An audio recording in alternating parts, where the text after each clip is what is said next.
Okay. I wanted to welcome everybody to tonight's event. Thank you all to come. These are in-person events are few and far between these days. So I'm really happy to see many faces here. And this is actually a good turnout for in-person events. Usually very few people show up, but we do have apparently quite a few registered to come in person, up to 68. So maybe more people might show up. And we actually have 270 registered to show up on Zoom. And I wanted to welcome you to this event. I think one of the reasons why we have a good registration rate and a good healthy turnout is because this is an extremely important panel called Open Science. Actually, let me get the exact title. Open Science, Sino-US Collaboration in an Age of Surveillance. And before I introduce I'll quickly introduce myself. My name is Eugenia Lean. I'm the director of the Weatherhead East Asian Institute.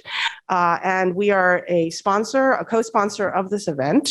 But I think I'm going to actually turn the introductions over to my colleague who co-sponsored this with me, Ed Guo. And he is unfortunately online because being ultra careful, I think his son came into close contact with somebody who potentially tested positive. So he is being extremely responsible. And it's with real regret that I have to say that he's not here because he was such an integral force behind the organization of this important panel. But Ed, can you join us perhaps on Zoom and start the panel for us? I somehow cannot start my video. See if we can. That's okay. So you don't have to see me picture. The picture is younger than me anyway.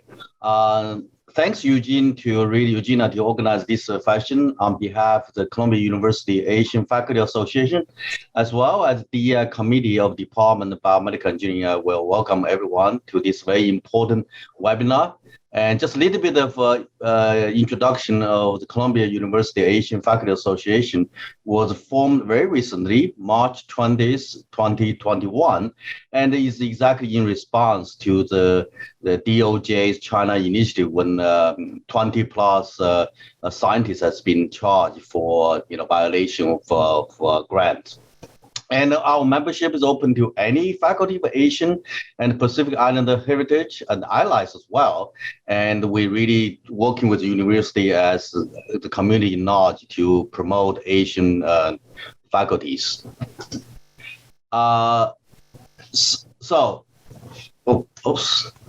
So in a very short period of time, since for 11 months, we have grown our society to 268 members. That's about 1/3 of Asian faculty at the Columbia University. So therefore, we're including most of Asian heritage in our organization, as well as our allies. You can see we have white, we have black, and so therefore, and then covers all the academic units in the university.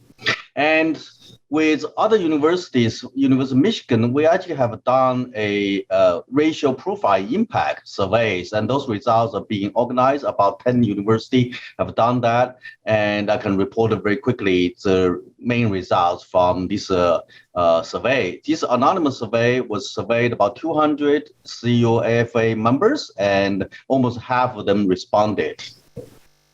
So one thing, of course, is very relevant to today's topic is, are you worried about this collaboration, Chinese international collaborations, given the current political atmosphere in China between China and US? And the majority of 95.5% Columbia faculty fear that. And also, we're asking the faculty, do they feel safe as a Chinese origin academic research in the US? And 48% say do not feel safe. Out of those, 84 responses, half of them are Chinese. So therefore, 70% Chinese do not feel safe. So therefore, we are really looking forward to today's panel, and we working with the university and others to really want to stop the China initiative. Thanks, Eugenia. I will stop sharing, and thank you very much. Okay, thank you so much, Ed. So I now have the pleasure actually to introduce our introducers, those who are making introductions on our behalf. And I think I will first start with Dean Robert Mahini. He is a professor of physics here at Columbia University, as well as a dean of science in the School of Arts and Sciences. And he received his PhD in physics from Harvard University. And his specific research is in the area of theoretical particle physics. And I think I'll just leave it at that because the specifics of that go way beyond my field of expertise. But I think he has both a personal and professional commitment to the matters at stake here at the panel. And so I'm going to welcome Robert Mahini to give a few statements to start us off. Thank you, Bob. Thank you, Eugenia and Ed. Welcome, everyone. On behalf of Columbia Arts and Sciences, it's nice to see people coming to get together for an event and semi-together. I'm really looking forward to hearing what the panels have to say about this subject tonight. This is actually a subject that is in my mind on a daily basis in my role as Dean of Science and also as a working scientist. As a theoretical physicist, which Eugenia mentioned, I have the benefit of looking in my professional work and trying to find things out about the fundamental laws of nature. And one of the parts of today's topic, open science, is something which one might think is very easy to handle when you're doing fundamental principles of physics. Because if you discover a fundamental principle, it's very hard to keep it secret. Can't keep it from someone else. They can make a similar discovery to understand what you have learned. So in this rarefied corner of the scientific world where I work, one might think that open science is completely trivial to implement. That's actually not true, in spite of the fact that there's very little economic benefit or technological benefit from the kind of work that I do. No one really cares, except those of us who are doing basic science, whether you can calculate the mass of the proton to 1% from first principles or not. However, even in my rarefied corner of the intellectual world where I work, we end up using very large computers to do the calculations that are my bread and butter. And this brings us into the technological sphere. And the effort to keep science open immediately becomes impacted by that. Some of the computers that I've worked on have been embargoed. They're not allowed to be even used by people who are non-US citizens. Obviously, these machines can be used for complicated things. People are worried that they might be used to simulate nuclear weapons, to simulate how to make a quieter propeller for a submarine that would escape various detection devices. But as a practicing scientist, it has real implications. Graduate students and postdocs who cannot do fundamental science on one of these machines, and it's a problem. I was fortunate enough to do some high-performance computing development with IBM Research. We had a number of extremely talented Asian graduate students, and some of the technology we were using for chip design is embargoed at that time. It was called export controlled, which meant our really talented students just could not work on part of the design. That was restricted, and they were carved away from that. These rules are set by the government, and there's nothing that we could do nor IBM could do, because the last thing one wants to do is to cross that line.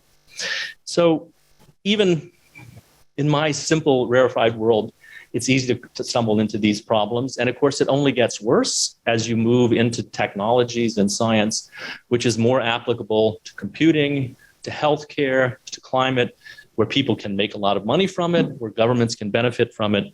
And so this has become an ever-evolving problem for all of us to deal with. These, however, are obstacles that we've managed, not perfectly, for many years. The process of negotiating intellectual property agreements between a university and an industry partner are very difficult because everyone wants to keep the patents and go with that. It's far from being a perfect world, but it's one that we have managed. When you then add in the complexities of national interest between two different countries, one can easily move into a situation where we don't really know how to manage this right now.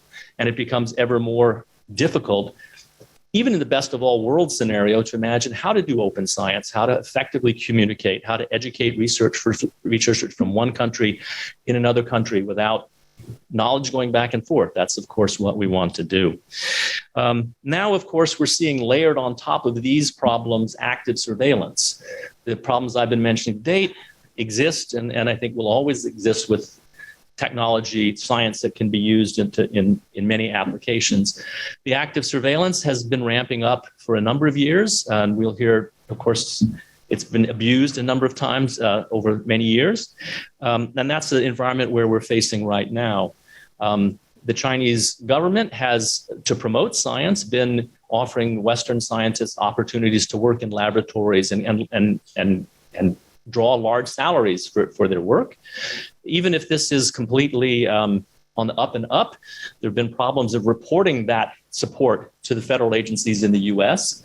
And this is becoming an ongoing problem. I see this as Dean of Science. How do we stay compliant with these ever more restrictive rules that are coming up and still try and maintain the freedom and open science that we need?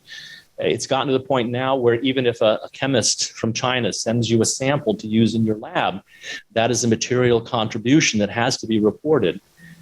Even if you're a strong believer in reporting, and some of this is necessary, this takes time away from working scientists. People only have so many hours in the day and so much energy, and the more time that you take on this kind of important but difficult bureaucracy, it's a real problem. Then when we have the active surveillance, which will be the subject of today's meeting, it just becomes worse, because then you have a mechanism in place which can be exploited, can be used with bias, and you've given someone a hunting license to look for what could be inconsequential, simple mistakes that can really impede things. So this is an enormous problem, a very topical topic to hear about. On a personal level, this is also quite impactful. I'm just old enough to have started graduate school at the time when Professor T.D. Lee, the Nobel laureate in physics that was here at Columbia for many, many years, who's now emeritus, winner of the 1957 Nobel Prize, he started a program to allow Chinese students to take an exam in China, get admitted to U.S. graduate schools, and come here and study. This program started in 1979, when basically there was no way for Chinese students to be evaluated in the U.S. system. So TD and one or two assistants started this program in 79, and over the next decade brought in 915 Chinese scholars in physics who were sprinkled throughout major departments in the U.S. An extraordinary cohort of people. I'm fortunate enough to have some that were friends in graduate school, professional colleagues and collaborators over the years. And so this was an interesting chance to see Sino-US science blossom in a not very good environment. China in the early 80s was not very open, but this was a huge step forward. So it's difficult personally to see us moving backwards at this time when surveillance is increasing. And I think the benefits to both countries from the Cuspia program, which TD ran, has been enormous. And I'm not the only one who thinks that. So I really look forward to hearing what the panelists have to say on this topic. I'm involved in some of this on a day-to-day basis as a Dean of Science, so I'm happy to be educated further about what's being seen. And thank you all for the opportunity to talk.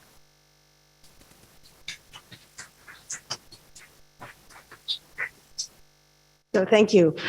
Next, I've asked Professor Jennifer Lau to introduce or make some introductory remarks as a representative of the School of Arts and Sciences Committee on Equity and Diversity. Jennifer.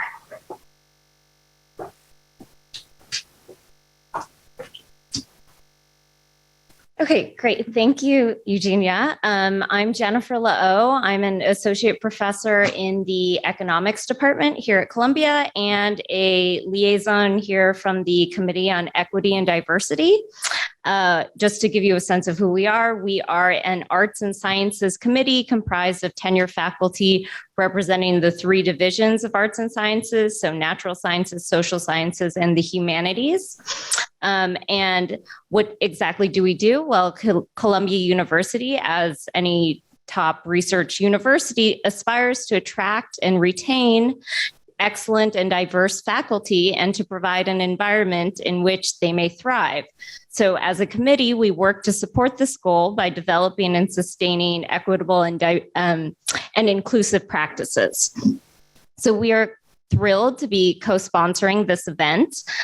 We all have become acutely aware in recent years of the unfair and discriminatory treatment of scientific collaboration between researchers here in the US and in China. Clearly, this is not something that we should all be concerned about this as it affects the ability of researchers both here and in China to move the scientific frontier forward. And this should concern all of us. Personally, as an Asian American myself, particularly a Filipino American, I am also deeply concerned about anti-Asian hate and discrimination, especially in recent years.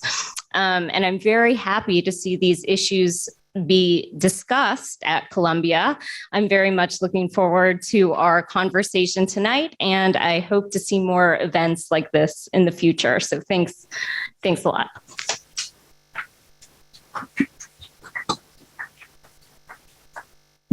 So quickly, I will take my 2 minutes just to thank, first of all, a whole list of co-sponsors. In addition to the Institute, Weatherhead East Asian Institute, which I'll speak about in a bit. This event has been co-sponsored by the Office of the Provost, the Columbia University Asian Faculty Association, which Ed Guo is the leader of, the Department of Biomedical Engineering, the Center for Science and Society, the Arts and Science Committee on Equity and Diversity, the Department of East Asian Languages and Cultures, it's a very long list, Hong Yin Chang Center for Chinese Legal Studies, as well as the Columbia Global Centers. Thank you for bearing with me. I think the length of that list speaks to the amount of enthusiasm on campus for the event today. I did want to just mention, I have a personal interest. I'm a historian of modern China, and I specialize in the history of science. So this is something that I'm very interested in, and my own work looks at issues of copying and innovation, and how the next project is actually called Making the Chinese Copycat. And I'm very interested in trying to understand how China gained this reputation of purported copying in the sciences and lacking in innovation. And I'm linking that to larger issues of IP and geopolitics.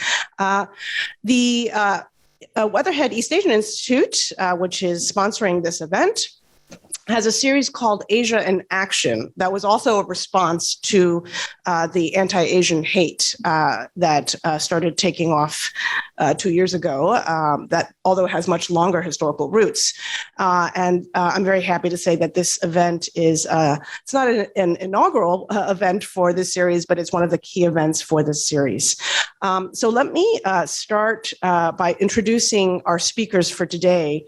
I think what I'll do is I will introduce the speakers one by one, right before they speak, so that people can kind of remember their backgrounds right before they come up to speak.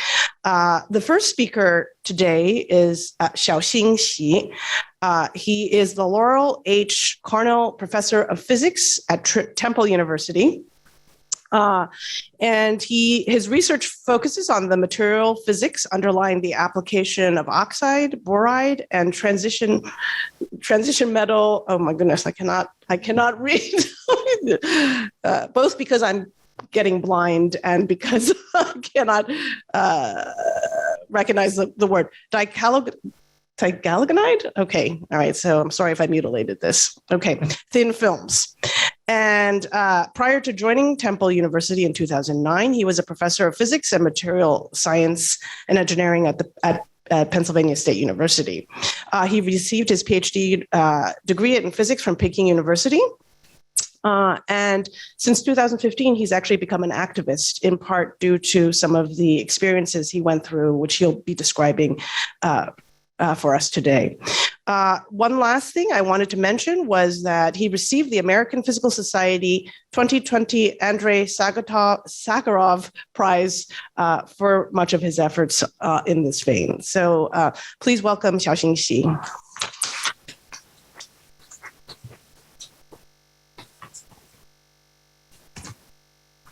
Thank you, Professor Lin, and thank you, Professor Guo, virtually, and Professor Mahini, and Professor Lau.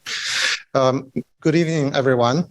And I would like to thank the Weatherhead East Asian Institute and all the other co-sponsors at Columbia for organizing today's event to discuss the current state and the future of the Sino-US scientific collaboration. I'm a big believer in open exchanges and scientific collaboration. And as an experimental physicist, I'm always on the lookout for new joint projects with other scientists. And I believe that to create knowledge of great impact, it is key to collaborate broadly with scientists around the world, including scientists in China.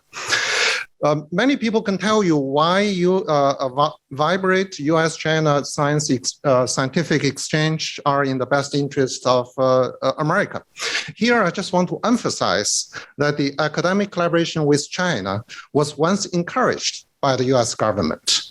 The NIH has run a U.S.-China program since 2006 to stimulate biomedical collaborative research with China. In 2014, the NIH director told an audience at Fudan University in Shanghai, quoting Louis Pasteur, that the science knows no country because knowledge belongs to humanity. And the NSF had an office in Beijing, and its head said that U.S. scientists can access world-class facilities, unique geographic sites, and expertise in a growing number of fields by collaborating with Chinese colleagues, and that the NSF funding can be leveraged in coordinated partnerships with China. In 2012, the State Department told the Congress that U.S.-China science and technology cooperation accelerated scientific progress in the United States, providing significant direct benefits to a range of U.S. technical agencies. Similarly, universities have encouraged their faculty to collaborate with scientists in China and help them build relationships in China. Selections into the Chinese government talent programs were celebrated, just as selections into similar prestigious talent programs in other countries. So like many other academics who strive to make a big impact on science and humanity at every opportunity, I responded to these encouragements and collaborated with scientists in China as part of my work for the university. And I have to admit that I was happy I got to see my aging parents on my trips to China for these collaborations. Never did I imagine that answering the calls by the government and the universities would lead me to trouble with the law enforcement. So on May 21st, 2015, the FBI came to my house before 7 o'clock in the morning. They banged on my door and put handcuffs on me when I opened the door. The armed agents in bulletproof vests burst into my house, running about and yelling, FBI, FBI. And they pointed their guns at my wife and two daughters and ordered them to walk out of their bedrooms with their hand raised. When the FBI agents took me away in front of my family, for someone who grew up during the Cultural Revolution in China, it felt like the Cultural Revolution all over again. Based on emails I had sent from my Temple University address, the federal government charged me for sharing sensitive US company technology, a device called the pocket heater, with China. The charges were totally false. I had never shared the pocket heater information with anybody in China. The emails I had sent was about the academic collaborations based on my own widely published research. So they were not about the pocket heater at all. Almost 4 months later, after leading experts in my research field provided affidavits to affirm that the emails in question were not about the pocket heater, the government dropped the case. I learned 3 lessons from this horrific experience. Number 1, when the DOJ charged somebody for stealing a technology secret for China, it's not necessarily true. Number 2, innocent Chinese scientists were unfairly targeted by the DOJ. Number 3, the DOJ is criminalizing academic collaborations with China.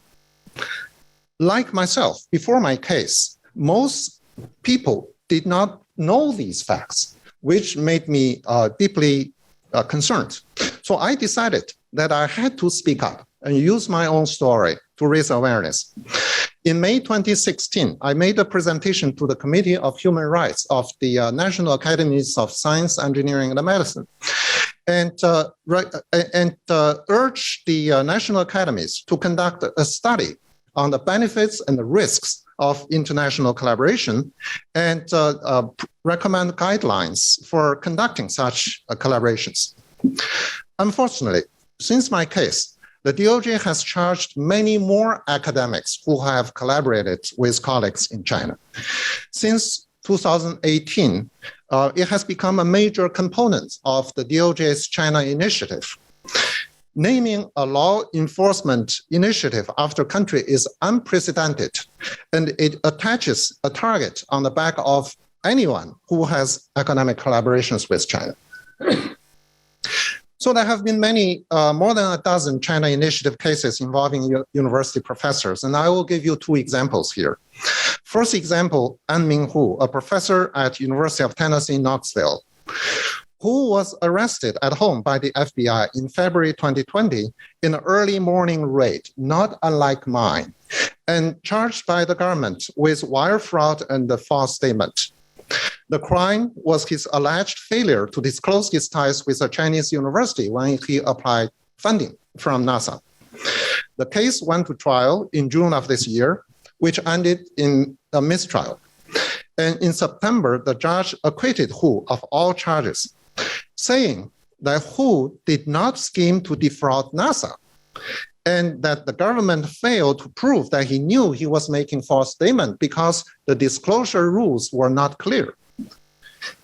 The next example is Qing Wang, a Cleveland Clinic researcher and a professor at Case Western Reserve University.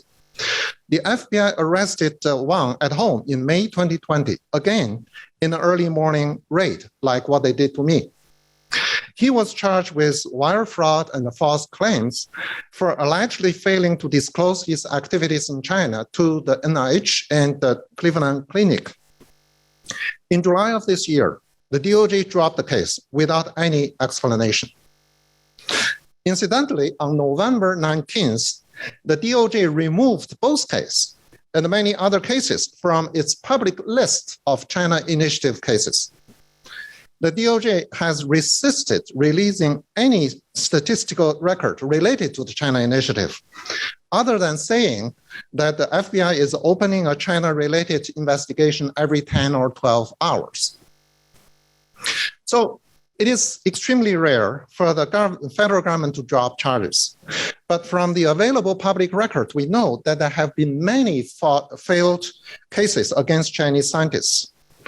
The reason for this unusually high number of failed cases involving Chinese scientists is very clear. The FBI considers Chinese professors, scientists, and the students non-traditional collectors or spies for China. A China initiative official said that academic collaboration with China is by definition conveying sensitive information to the Chinese. They ignore the fact that most professors do fundamental research, which is open according to NSDD 189, the national policy governing the results of federally funded research. NSDD 189 was issued by President Reagan and reaffirmed by the Bush administration and Obama administration. As the NIH director has said, most of what we do in science, we publish it. Without evidence of intellectual property theft for China, academics are being charged for failure to disclose their activities in China. According to a former US attorney, the DOJ considers the China initiative a success, despite the many failed cases. Because even when they accuse people with no evidence and failed, these cases send a message to other people. So what is the message? The message is, do not engage in scientific collaborations with China. And it is not just the DOJ. Many parts of the federal government are sending the same message.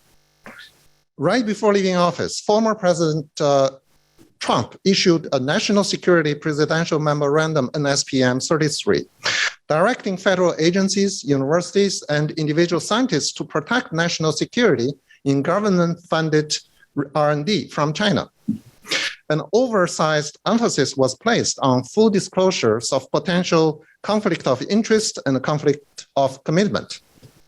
In August, the science advisor for President Biden published a book on research security, saying that the White House is working on how to implement NSPM 33 effectively, rigorously, and uniformly across the federal government in a way that protects the nation's interest in both security and openness. Again, there's a lot of emphasis on disclosure policy. It is necessary to have clear rules on what professors need to disclose, because you cannot charge people with crime for not following rules that do not exist or are not clear. However, overemphasis on disclosure sends a clear message to the scientific community. That is, don't collaborate with foreign scientists. Some academics call the new all-encompassing disclosure requirements a trap to help the DOJ to throw people in jail when they make an error reporting their China collaboration somewhere. So in September, DARPA, a Department of Defense funding agency, issued a foreign influence risk rubric for evaluating foreign influence risks of all principal investigators of research proposals.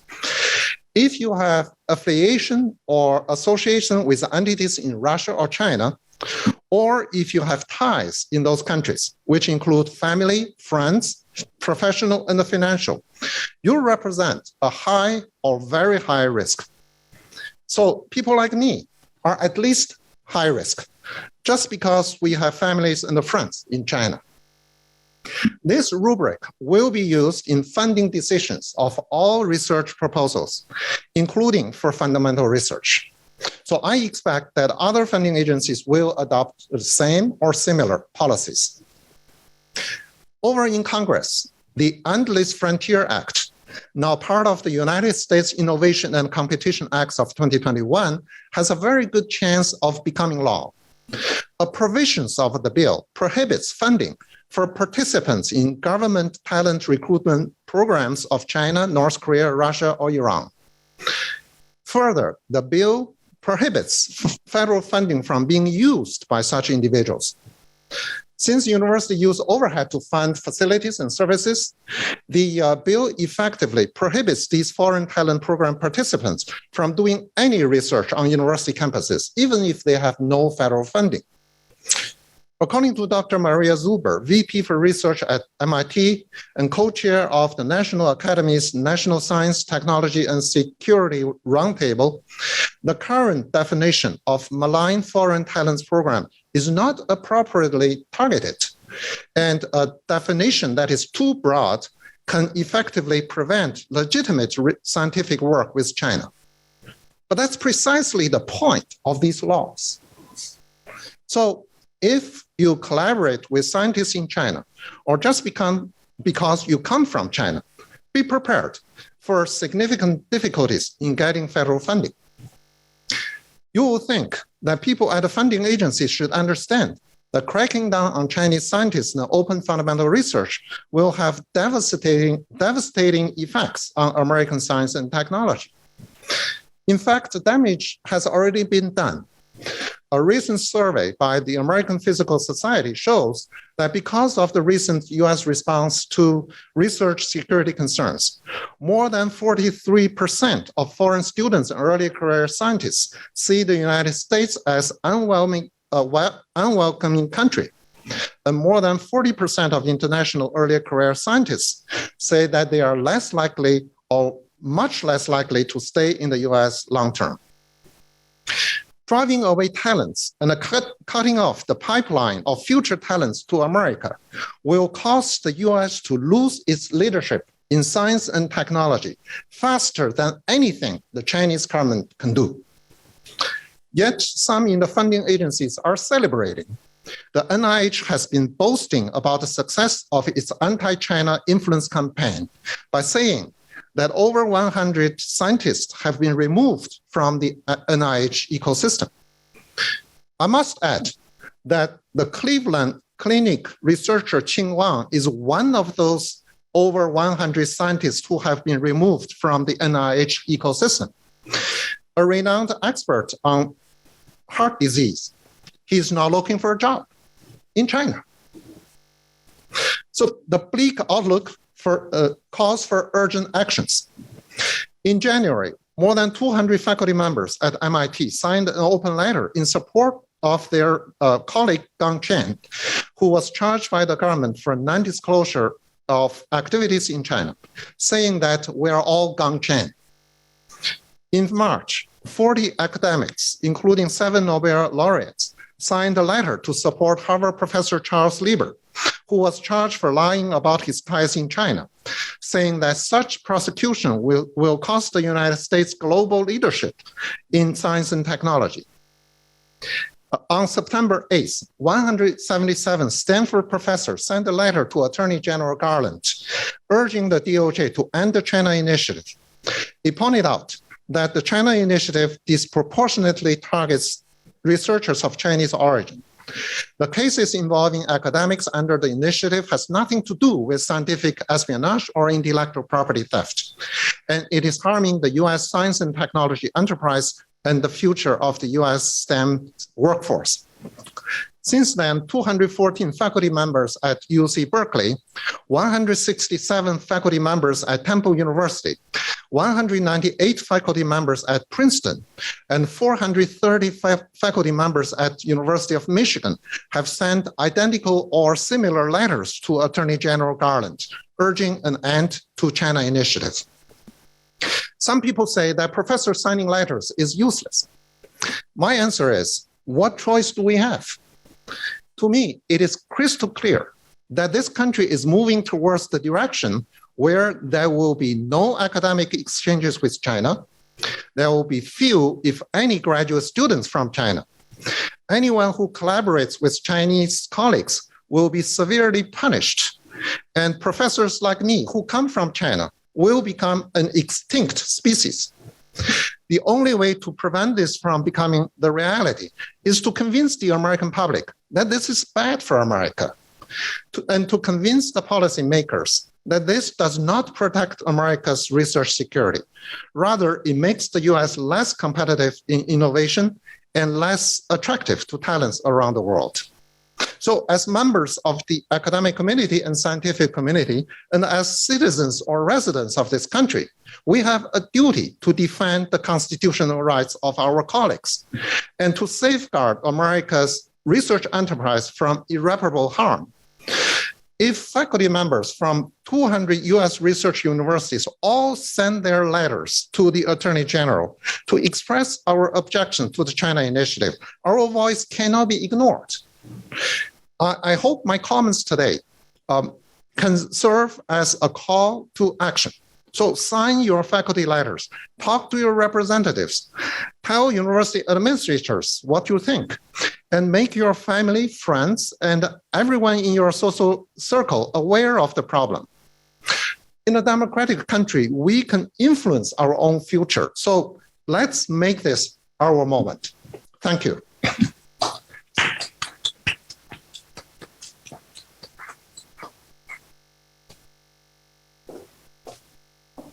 Thank you, Xiaoxing.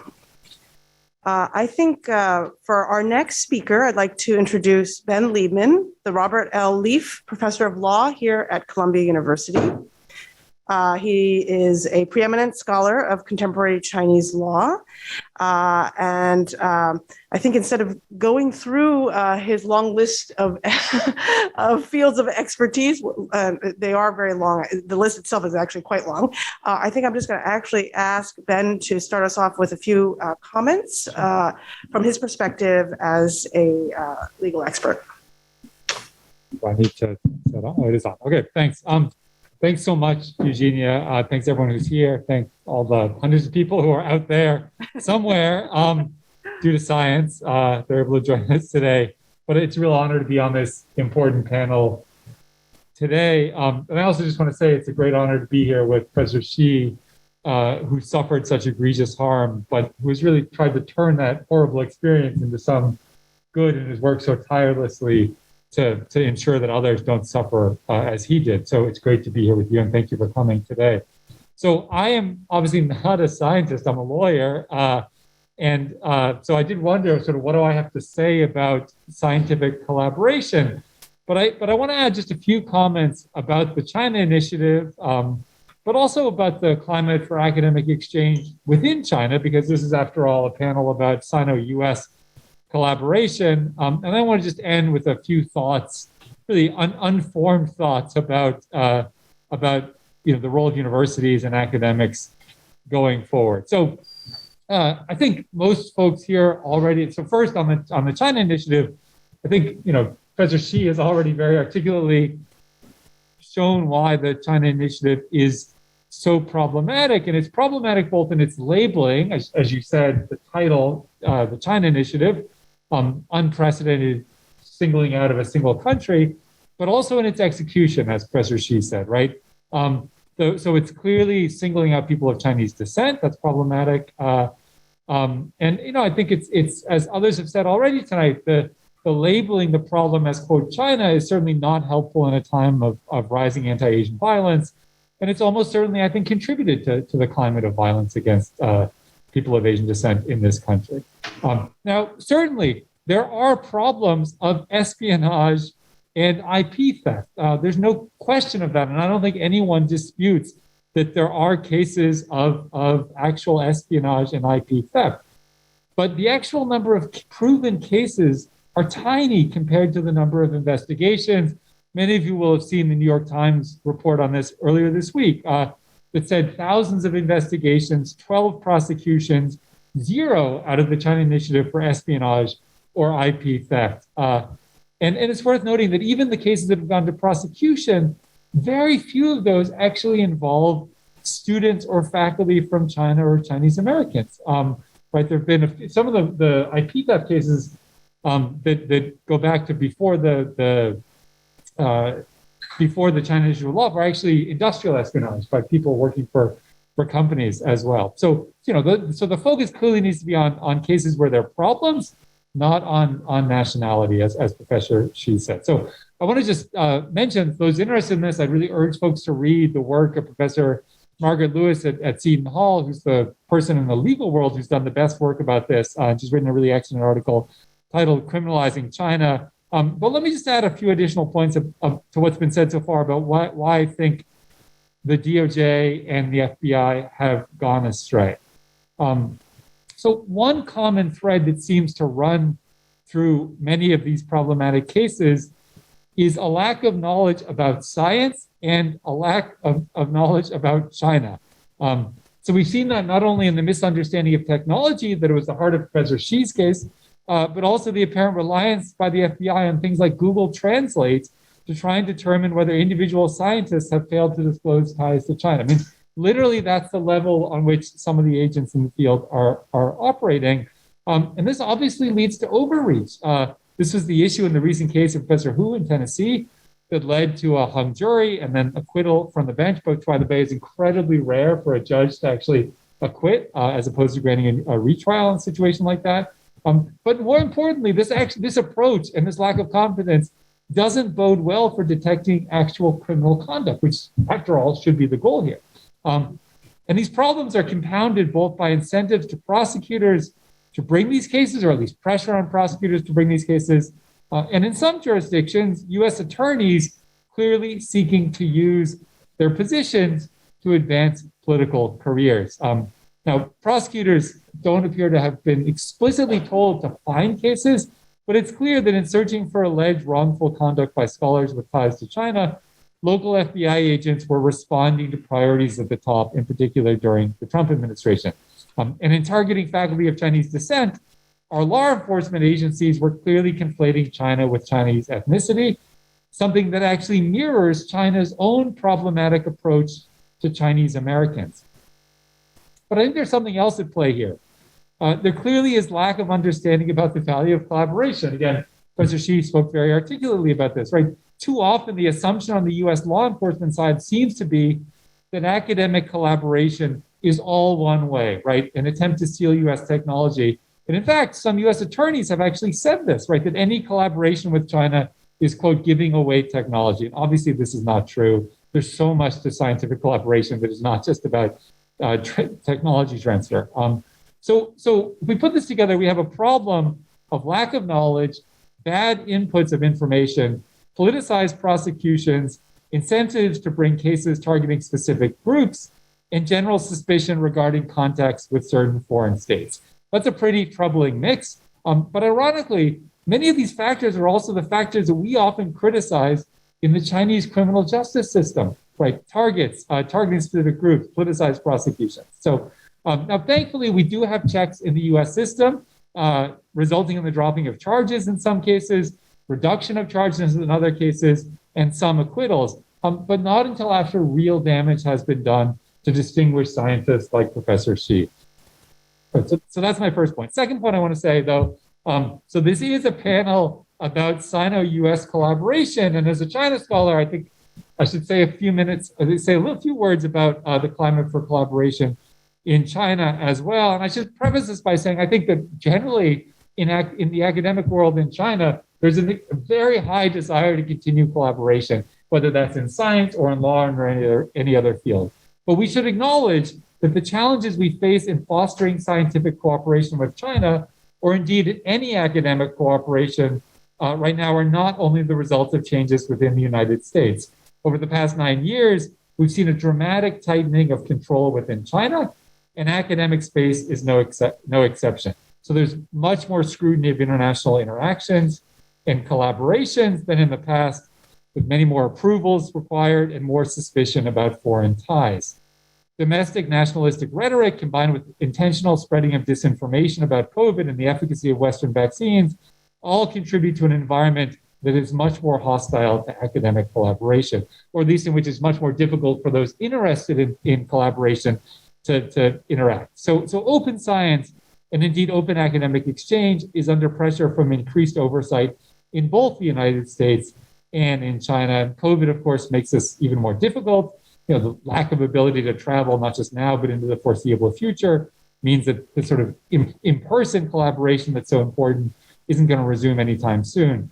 So when we think about how best to foster scientific collaboration, we also need to start from the baseline of greater political control over academic exchange in China, and also real impediments to meeting in person. Now, I want to add to this, as I'm saying this, I'm looking over at Robert and wondering if what I'm about to say is true also in the sciences.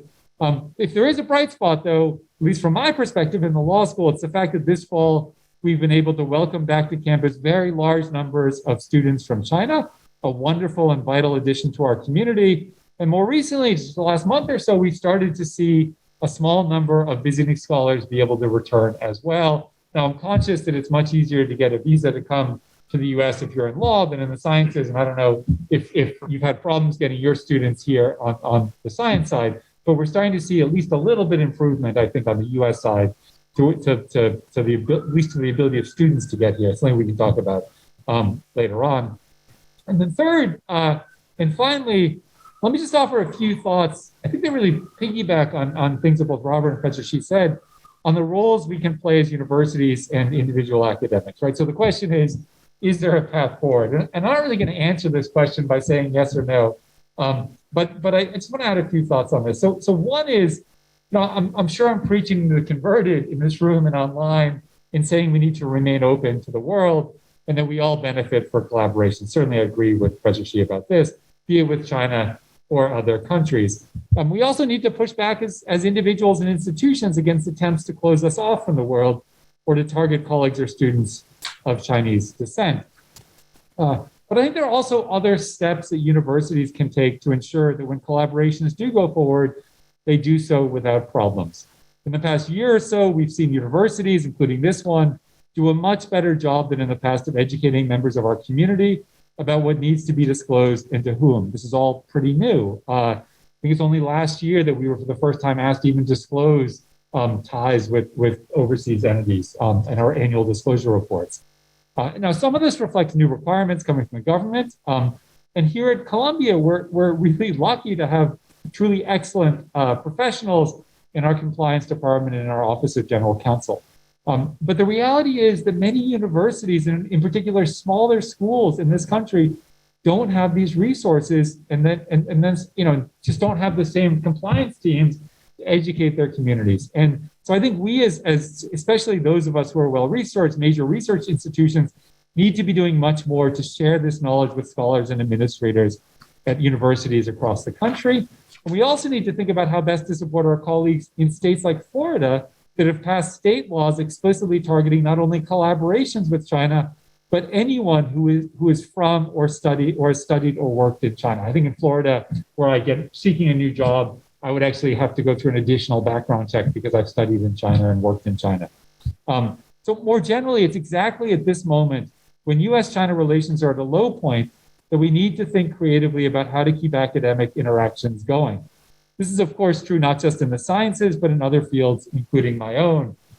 Some of this can be done online, but we also need creative thinking by folks like those in the room and those online today about new models of collaboration, given all the challenges that we're now facing, both in the United States and in China.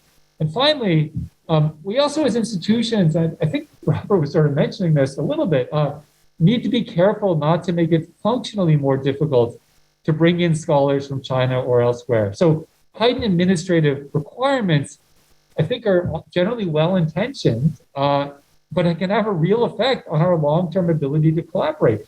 And some of this obviously is unavoidable. It just reflects new changes to the regulatory environment in which we operate, new rules coming out of the funding bodies or new regulations from government. Some of it also reflects COVID protocols. But we also need to do as much as possible to make the process of bringing colleagues from around the world to our universities as easy as possible, given the regulatory frameworks in which we operate and genuine concerns about COVID. So our message, and this is my final point, our message must be one of remaining open to the world, including China. So thank you, and I look forward to our discussion and Eileen's comments.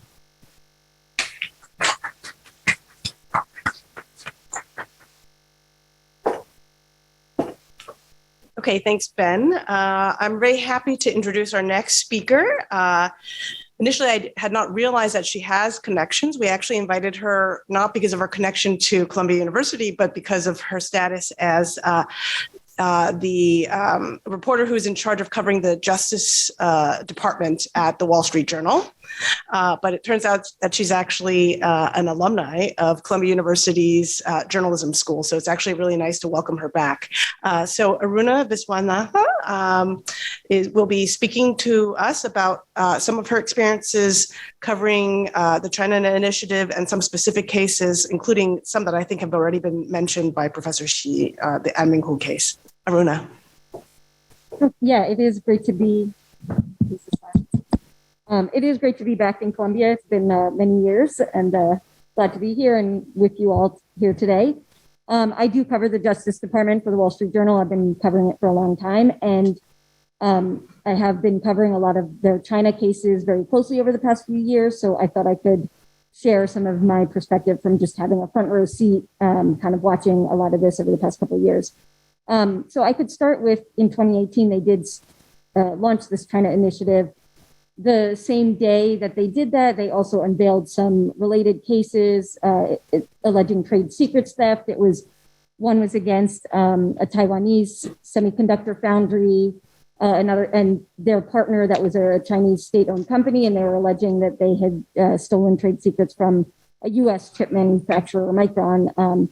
And then, like a couple of weeks before that, they had filed this case where they had actually gotten a Chinese intelligence officer extradited to face charges in the U.S. Of allegedly stealing sort of technology that involved in engine design from GE Aviation.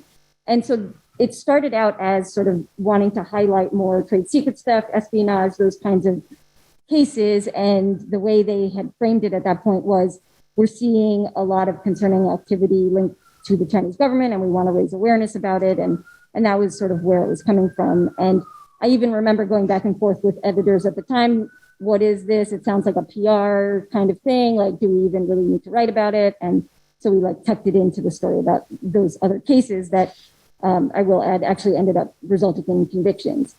But at the time, they also highlighted that they wanted to be talking, engaging more with universities, and they thought they were seeing sort of some of the same kind of activity at universities. And we thought that, oh, this is going to be potentially kind of interesting to watch, just given the obvious sort of tension between law enforcement and the university community going back many years. And so we started doing some reporting on that, trying to figure out sort of, were there real concerns? How would this interaction play out? And what we had, our reporting showed at the time, this is in 2018, that many of the concerns that the government was sort of basing their broader push on seemed to stem from this episode at MD Anderson. And so I thought I could lay that out a bit just to kind of set the scene a little bit. So it was sort of after Professor Xi's case in sort of 2016 timeframe. The FBI went to MD Anderson with this tip saying they thought they were concerned about some activity at the institute. MD Anderson commissioned sort of a internal investigation to where they looked at a lot of their employees' emails and did other searches, and they came away with this sort of set of investigative reports that they thought were really concerning from a management perspective. They saw instances where it looked like a scientist had taken sort of a DNA analysis tool that was really expensive and belonged to MD Anderson, and had taken it to a Chinese university. They saw a reviewer on NIH grant proposals who seemed to be taking confidential proposals and sharing them with a colleague in China, and someone else who seemed to have a post in China where Chinese language media showed that they were getting like $14 million checks from local officials. And sort of from the management perspective, they thought like, oh, maybe we have a bigger problem on our hands. Then in talking to a lot of the faculty, obviously they had a very different perspective. And from their perspective, it was the administration is suddenly trying to enforce something that hadn't really been laid out in terms of rules or guidelines that we were supposed to follow, and that the administration was sort of jumping to conclusions based on incomplete evidence, and that in some instances it was sort of more about like personal transgressions than anything that could resemble espionage light. And so we knew right away that there was going to be sort of a really big disconnect here and a challenge with sort of how this was going to play out. And the FBI had investigated some of the issues at MD Anderson, didn't end up filing a case, but given the connection to NIH funding a lot of their work, they thought maybe there's a sort of a grant fraud angle there. And that was kind of the framing that they ended up using in a lot of cases that ultimately some of them have not totally panned out. And so the first of those types of grant fraud cases to go to trial was the An trial in Tennessee that came up earlier. And I did go to that because I was interested to see how this would play out, and whether either the government would actually lay out some kind of national security perspective in terms of why they were concerned here, or if his attorney would pretty clearly show that, hey, this looked like a paperwork violation, like would jurors buy that? I was interested to see that. And so I was there for a few days of that trial, and the government tried to sort of frame it as a pretty straightforward, Dr. Hu had this post in China, he hid it from his university, UT Knoxville, in order to get this massive funding. And they framed it as, for the jurors, they tried to frame it as, where do you work? It's a simple question.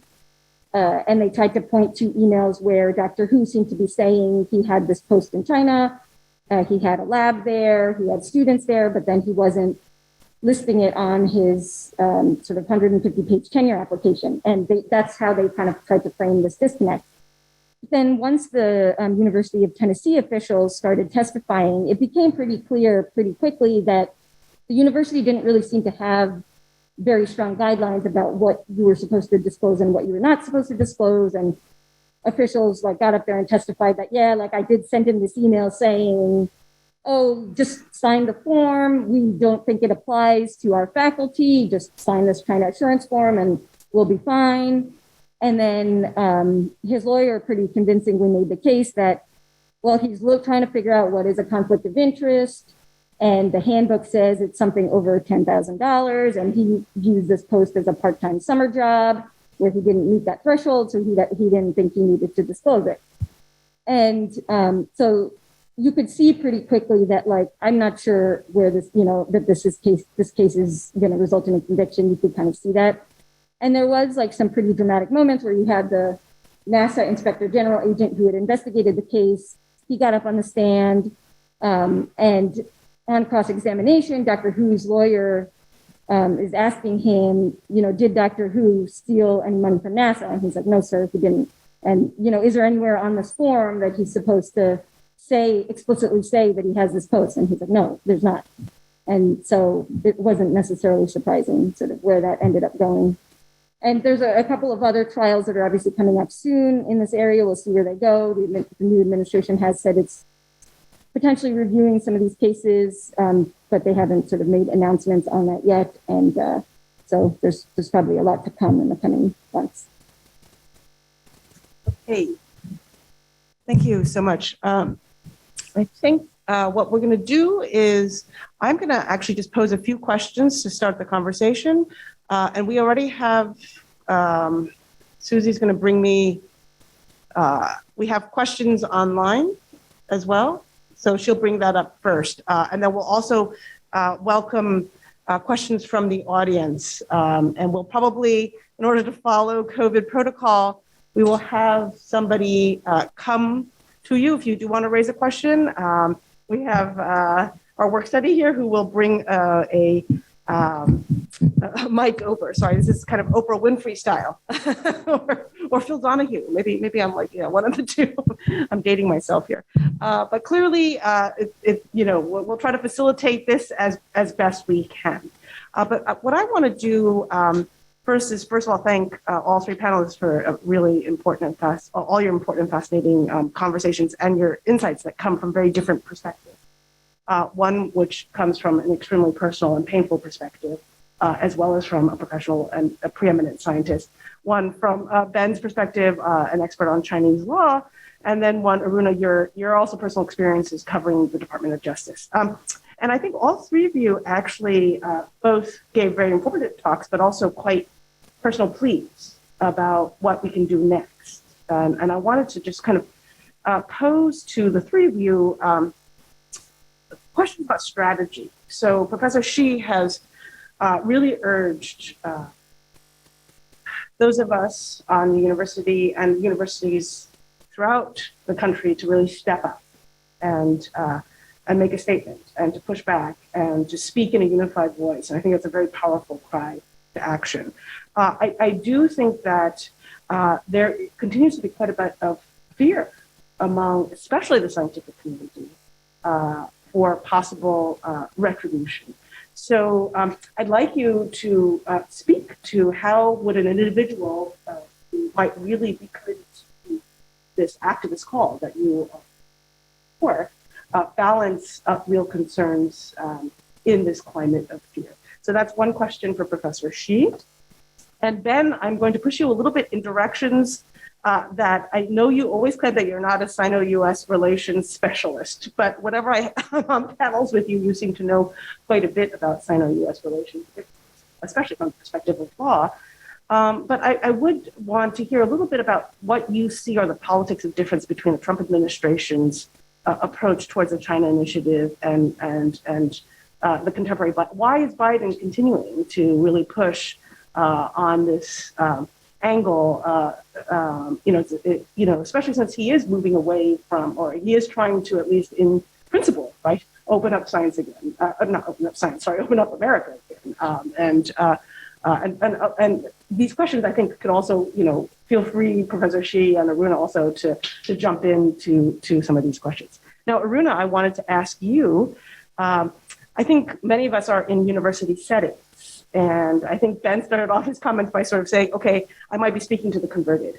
And oftentimes in universities, I think there is this implicit understanding that there should be, right? Not all universities, right? We're in a university in New York. There are universities that are actually sitting under much more conservative state, faced with much more conservative state legislatures and state politics in Florida or elsewhere, perhaps even in Philadelphia, where their administrators are facing really different political conditions, right, in terms of political pressure about what can go on in terms of open collaborative exchange, right? I think we are actually quite privileged in New York, at Columbia University, to be in New York, where the sentiment might not be the same as, say, Tennessee.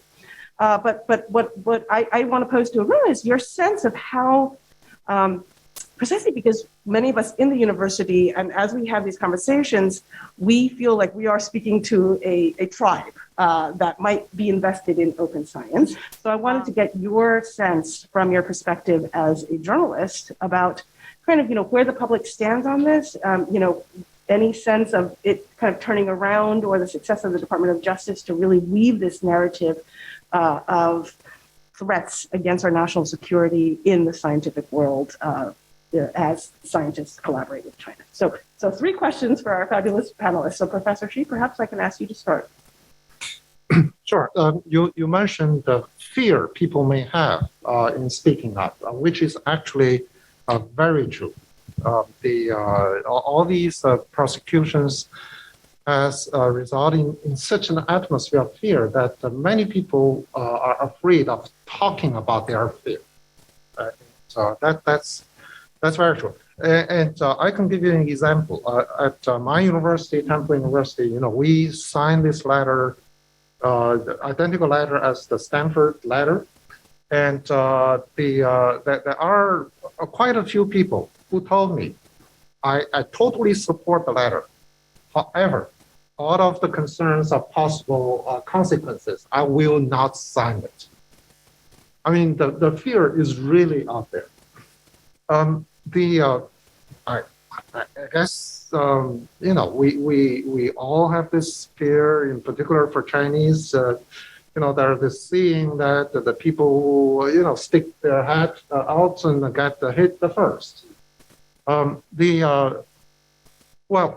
would say that we need to have some confidence, right, in the democratic system of this country. And, of course, in some countries, indeed, I mean, if you speak up, who knows? And but in this country, I think we need to have some confidence in the system, because, this is the system where you have to speak up about your interest, and that's how your right can be protected. And I do not force these people to sign. I told them that I understand your fear, but I wish that sometimes you will, start to speak up. One of the reasons is really, as I said, what option do we have? It's a democratic country. The people in the Congress make laws, and they are going to pass this law, United States Innovation Competition Act. And when it becomes law, if you collaborate with China, you break the law. And there are many bills, of course, introduced, like ban Chinese students on STEM field and things like that, and establish as FBI office in every field office to just in the university, deal with university, things like that. If we don't speak up, and this will become law, and this is kind of a survival, right? And if we don't speak up, who knows how bad this is going to be. So you need to have confidence, and this is for our own survival. So I think it's very, very important everybody speak up. And there's one more point that I want to say before I finish. As I said, when the DOJ charged somebody for something, it's not necessarily true. The cases that I have seen, most of them are not true. And but the public don't know that, right? And mostly when they see the government charge somebody, they say, "Oh yeah, this guy must have done something wrong." Not so. So, for example, in the case of Gang Chen, when over 200 faculty members sign letters and say, "Wait a minute, this is not right," then the members of the public will say, "Well, wait a minute, something might not be right." So it's extremely important for us to speak up, for justice for these people involved, and also for the good of the country. So Thank you. that's what I have. Yeah. Ben. Okay, great, thanks. So just quickly, I mean, you know, the one thing that in this country in which there's bipartisan agreement on is policy with regard to China. And so I think that many of us have been disappointed that the Garland Department of Justice hasn't more explicitly said this was a mistake. Not, I wouldn't say completely surprised given the political climate.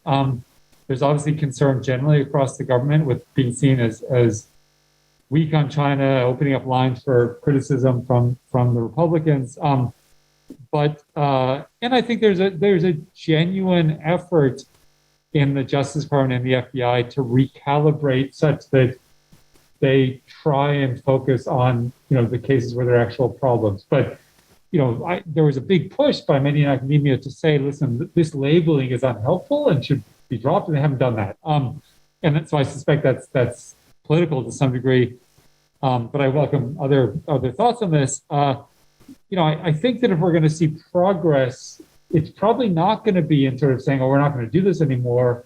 It's most likely going to be in new U.S. attorneys ordering reviews of cases, and maybe some of these cases being dropped. But if they're dropped, my guess is they'll be dropped quietly. I don't know what, you know, rather than sort of saying, oh, we made a big mistake in this. But I think that, you know, I think this is reflective of the general climate, and across the board, we've not seen a change in policy. And of course, you know, the flip side to this is China hasn't exactly given the U.S. any reasons to think that its approach is misguided with regard to the challenge faced by China more generally, right? Not as if we're seeing a change behavior in China either. So this is part of this larger, you know, story of growing competition, much more explicit competition between the United States and China. That said, I'll just add though that other panelists maybe in the room will probably know more about this, but you know, I think we've seen just a few glimmers of possibility of cooperation, right? Just the fact that the two Michaels were finally freed, two Chinese Americans, including a Georgetown student, were released by China after being banned from returning to the United States for their citizens for a number of years. And then I don't know if you covered this, but this recent case of Chinese national who was wanted in China, who had served a sentence here, being sent back to China. We hadn't seen any of that for the last, you know, so that's a little bit of sign of some cooperation, including from the Justice Department with China. It's a separate issue from the issues we're talking about today, but that suggests a little more pragmatic approach. I don't know if you covered that case or not, but in order to agree that there may be some signs of a little more, you know, pragmatic approach to any of this. I mean, I definitely do see an effort to kind of resolve some things that have been lingering for a while that they see an ability to resolve. I would also say on the China initiative, on the naming thing, I do expect they will sort of rebrand it to some extent, but not wholesale shift what they're doing. They're clearly moving away from bringing just the grant fraud cases. I don't know that you'll see many of those anymore. And even towards the end of the Trump administration, they were also trying to move a little bit more towards bringing more cases where Chinese Americans were the victims of conduct.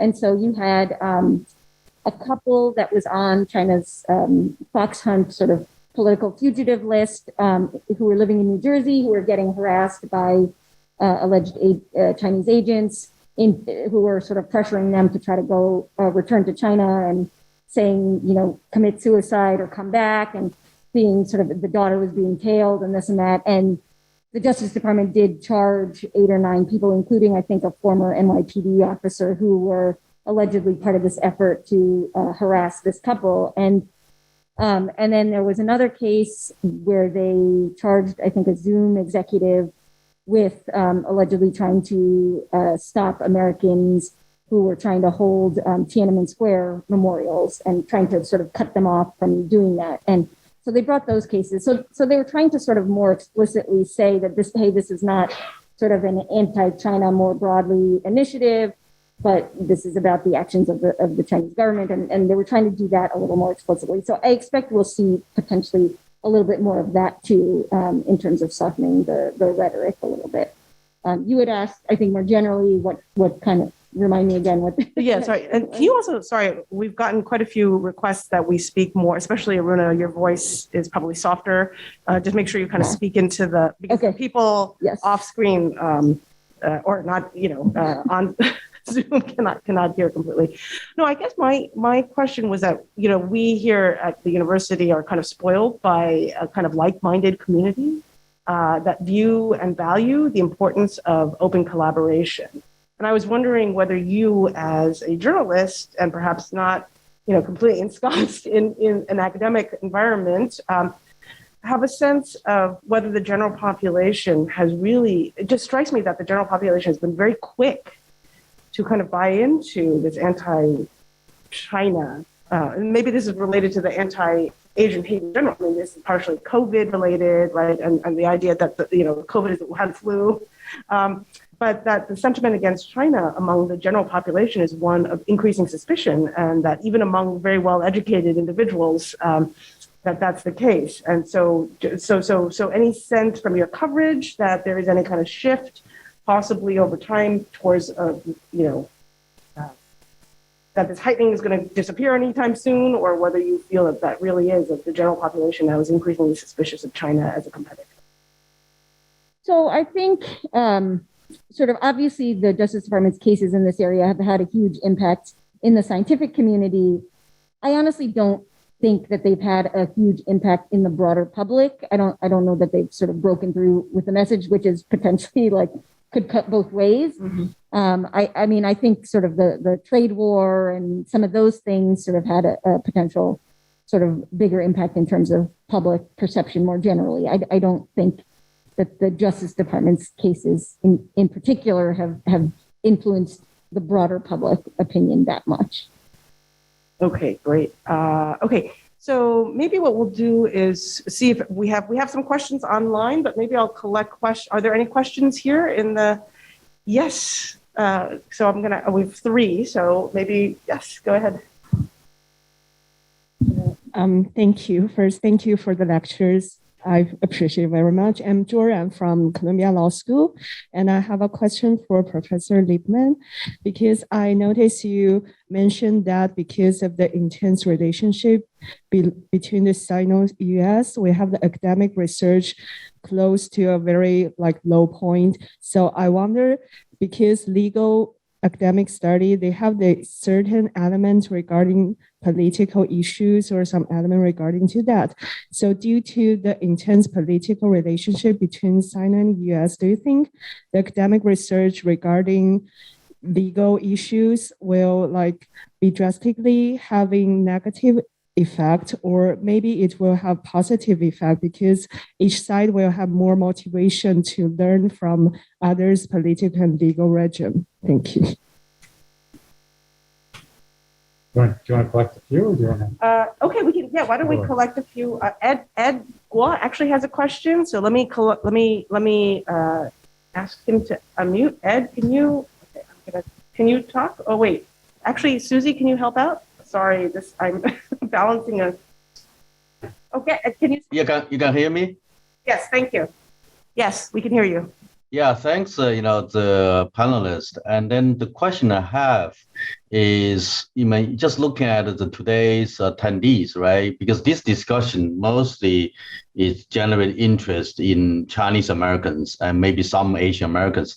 But broadly, this have impact to the U.S. national interest, right? Because it's not good for U.S. because you see talents actually are leaving now, as she mentioned.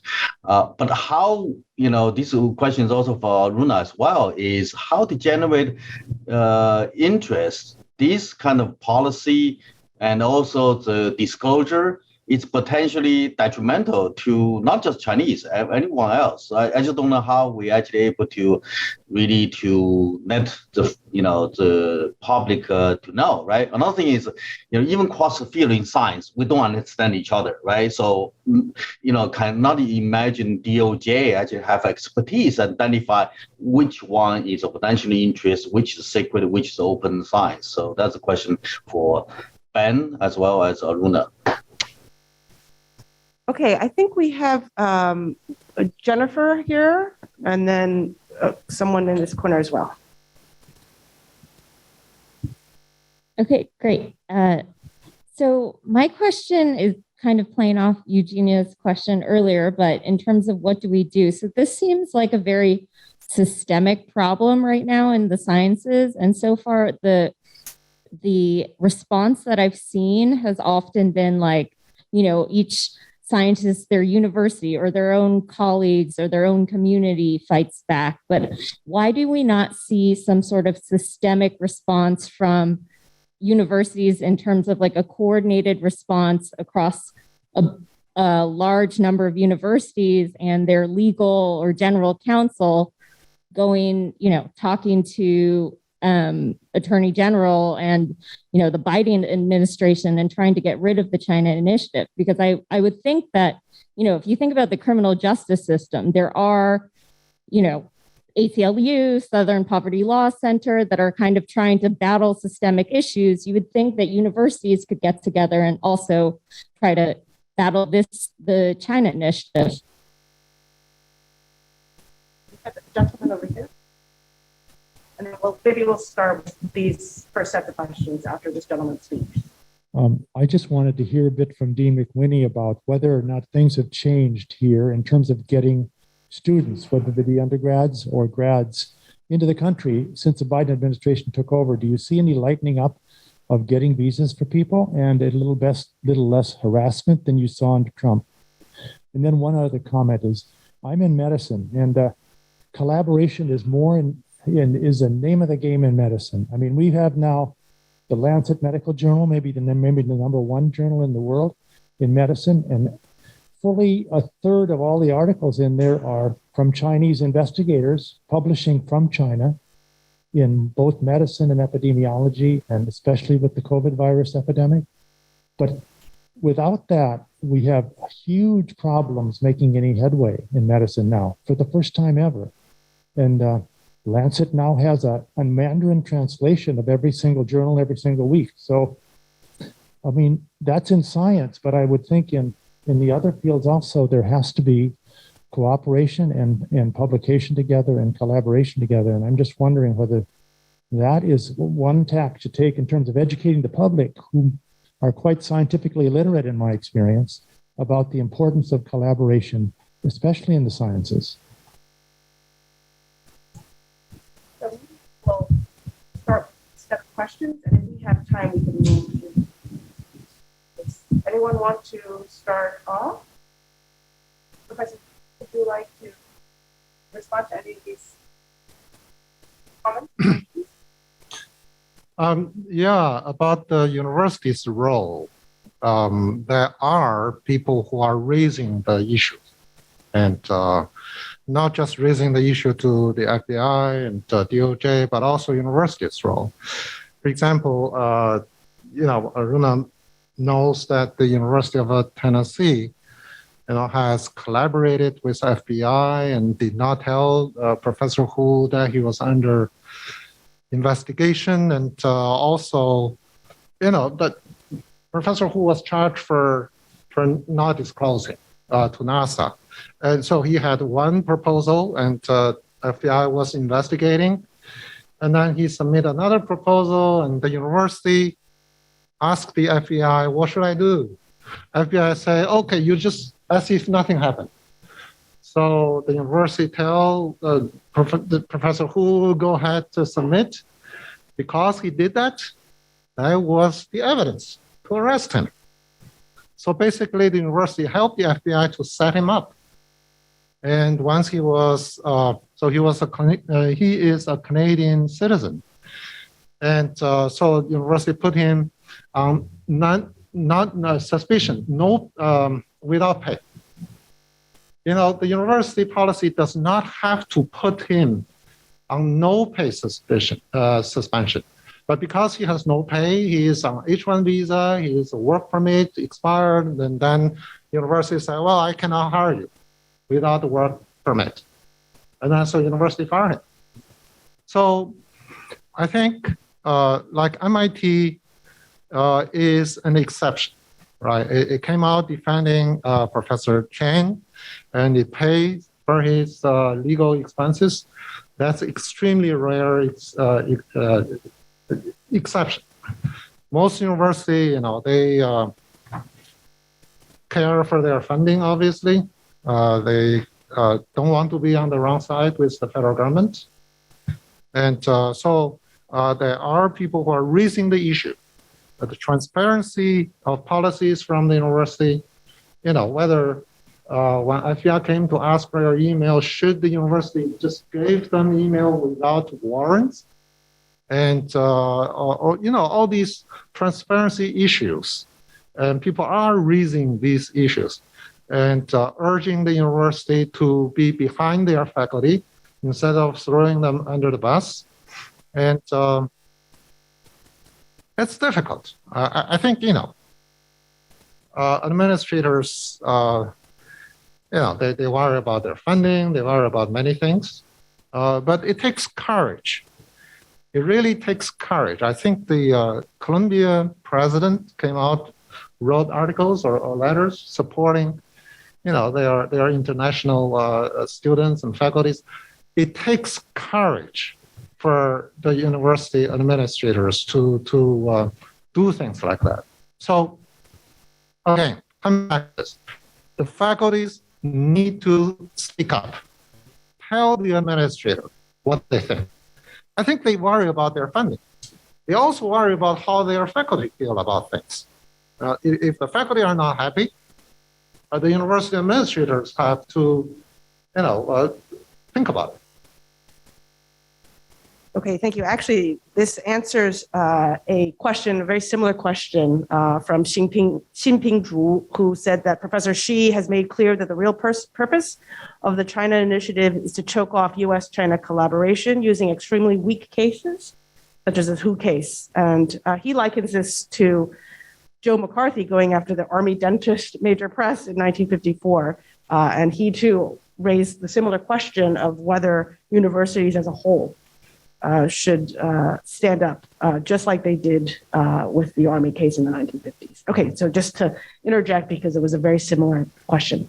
Ben, in response to some of the comments. Yes, a couple things. On the first question, I mean, I think there's an immense desire for collaboration, both in the Chinese legal academic world and in the U.S. world studying China. So I think, these are communities that are very much tied together.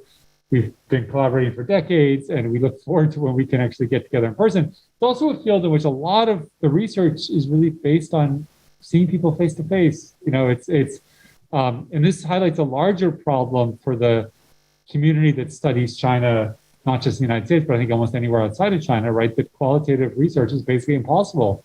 I think it's impossible, not just because of COVID, we can't travel, but I think the tightening political climate in China is going to make it difficult to do the type of qualitative research we've done for the last 20 or 30 years, even when travel does resume. So I think that, it is a challenging moment, but I think the communities of scholars on both sides are very committed to these interactions. And there's some stuff that goes on, Zoom calls or Boom call, whatever the 10-cent version of Zoom, but it's not the same as being in person.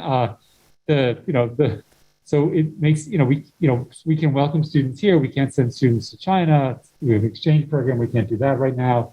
And visiting scholars have been incredibly important. I mean, I think that Robert mentioned the physics field, 900 students, got thousands of Chinese, probably more than 1,000 Chinese law professors have come to the United States since over the reform period, because we've had about 300 or 400 just at Columbia alone. That program is incredibly vital, and we actually had 6 people who arrived this fall after having no one last year, so that's fantastic. So, and that's actually why I was interested in sort of going back to your question. I'm sort of interested to hear. I mean, in the law school, we have we don't have the same number of visiting scholars, which are mostly PhD students, as we've had in the past. But we have 6, which is better than 0 last year. We have the largest number of Chinese students we've ever had, which is fantastic. But I'm guessing that maybe the situation's maybe not quite as smooth in other areas of the university. But that's I think where your question comes in for Robert. I don't know if you want to. Robert, do you want to? I'm a law professor. I'm calling on you. Would you like to chime in? Yeah, these are good questions, and they've come up in meetings I've been in the last few days. At the undergraduate level, I don't have any real statistics on the impact. We had an enormous problem last fall, when the country began to open up after the pandemic, we had huge numbers of people stranded in different countries who couldn't travel. I think students coming back to the U.S. from China was exacerbated by the Trump administration's position. It took a long time for students to get back. Last fall, there were worries that graduate students wouldn't even get back halfway through the semester to be able to finish their programs. Through a lot of extraordinary efforts, by and large, people got back last year. This year, in terms of graduate admissions, the cycle will run in the spring, and I think everyone's holding their breath a little bit. We really don't know exactly what will happen. What I have heard concretely is at the postdoctoral scholar level. So we have a huge number of postdocs that come both on the Morningside campus and uptown at the medical school. Medical school is reporting that their postdoc applications from abroad are down substantially. I don't know how much of that is China as opposed to everywhere else. I'm inclined to think that there is a noticeable drop in Chinese. A couple of the other research parts of the university have mentioned that. So I think right now we're seeing a decrease in postdoctoral scholars coming. Something else that's really relevant here too is just the narrow self-interest of the U.S. People who don't come here don't necessarily stay in China. They have options in Europe or other countries, and so it's really, if the political environment and the difficulty of coming here is bad, and the anti-Asian racism and hate is too visible, Europe becomes a very viable option. So the best answer I give to your question, certainly the postdoctoral level things are down. I think visiting scholars is just harder right now. So whether it's an unmitigated disaster or just a more difficult time, I don't think we really know for sure, but it's not positive. Can I just add one thing on this, which is, I think this is not a Columbia. I don't have any information about Columbia on this. I want to be clear. This is mainly from just talking to folks at other universities, especially at some of the big land-grant universities and reading the media. Remember, most Chinese people who come here as undergrads, right? And those numbers have rebounded pretty significantly, not back quite to where they were before, but generally the story there is pretty positive.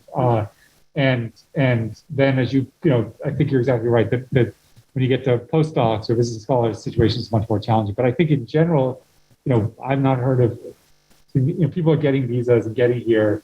The U.S. consulate's only restarted processing visas in May, so that didn't leave a lot of time for folks to get it. But I think at the undergrad level, nationwide, there's been a significant rebound, which is a good thing. But obviously, there are long-term questions about what countries people choose to study in. But that community is really important also in terms of building ties between the U.S. and China as well.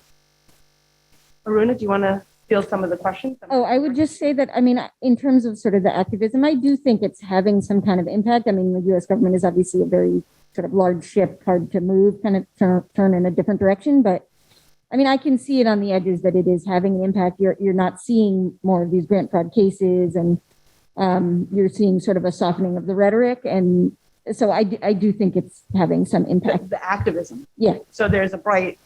I would say that I do see some impact. So that's great to hear. Can I add? I think there is a real need for scientists to reach out to the general public.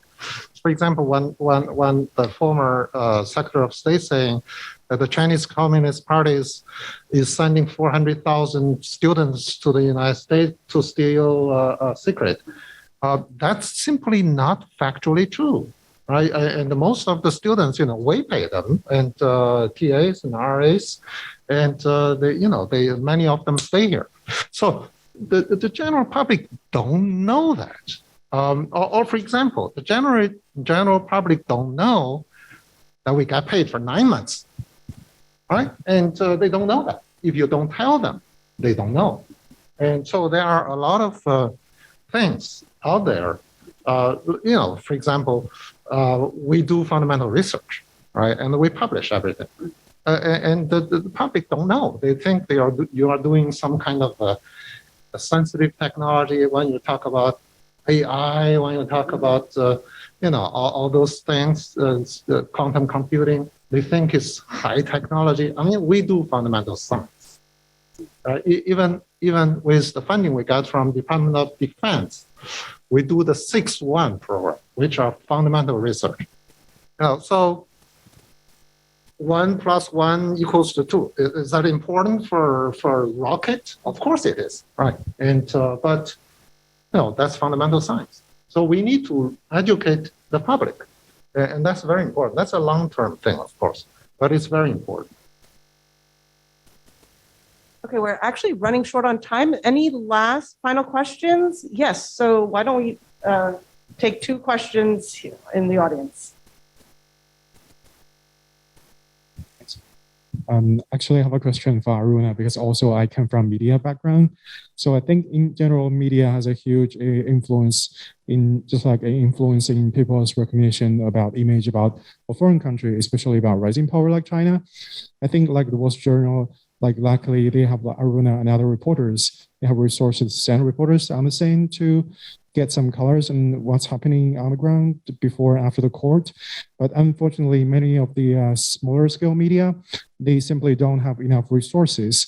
I mean, sometimes for media practitioners, like the source information from DOJ is a very important source.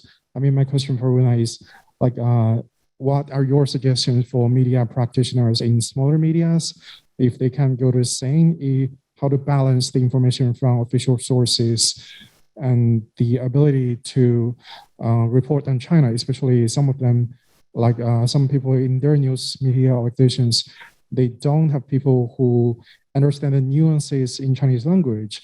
Especially, I think Eugenia understands this. Like when you use Google translation, a lot of the nuances were lost in Chinese, in modern Chinese, linguistically and other things. Yeah, thanks. Yeah, I think in general, this is an issue more broadly than just China cases. It's sort of prosecutors obtain an indictment and you write the story and it's sort of the indictment and you reach out for a comment from the defense lawyer, and half the time they don't have something for you or they just decline to comment. So the government sort of tells you what the story is to begin with. And so it's always like the job of the journalist to try to sort of pressure test or do a better job of pressure testing, sort of, you know, what is this allegation based on? What is that allegation based on? And a lot of times the evidence doesn't really come out until you go down the road of the litigation. And there's only so much we can do if the defendant or his lawyers or his colleagues or his community sort of come out and present the other side of the story. And so it is incumbent on reporters to try to do that, but we can only do so much if we don't have the other side sort of telling us what their side is. I'm Christian. I'm an undergraduate here at Columbia. This question is for Professor Shi. So given this country's storied history with McCarthyism and anti-communism, do you view your experience and the experience of so many others as the signaling of a new kind of Cold War? Well, the U.S.-China relationship is going to be, tense. That's no question about it. And I think the problem is we have to all, tell the policymakers that whatever Chinese government is doing, whatever the United States government policy towards China is, you cannot profile people based on where they come from or based on their ethnicity, right? If somebody commit a crime, you have to go after them for sure, right? Because that's what the legal system is for. But you cannot target them just because they are from China or they are, Chinese descent. So that's the United States in the history have a lot of things that we're not proud of. But of course, we are always working to make this country the more perfect union.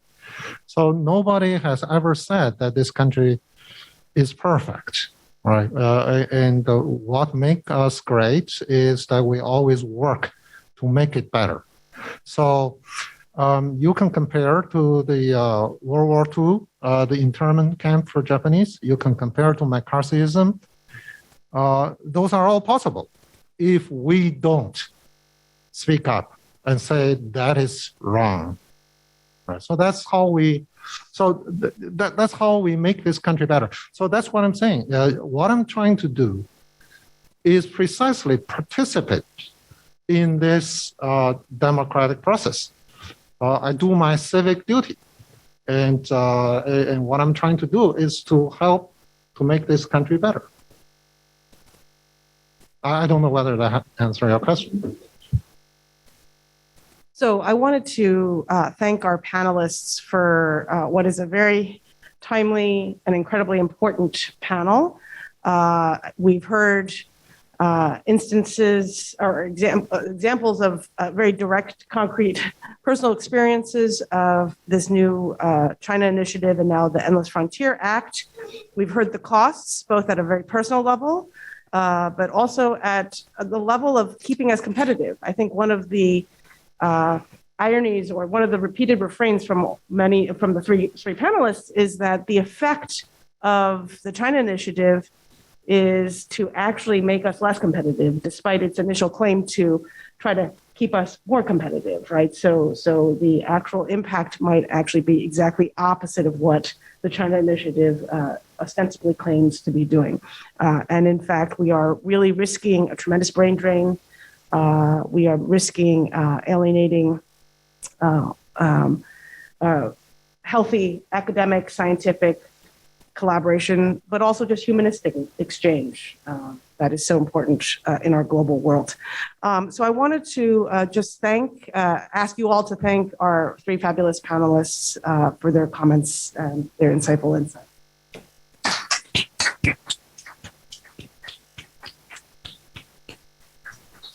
Given the COVID restrictions, we are not able to offer any food or we cannot mingle, but we do have an offering of Perrier in the back for those of you who care to actually attend in person. And for those of you who are online, thank you for attending, and we hope eventually that we will all be in person to participate in these talks. Thank you all.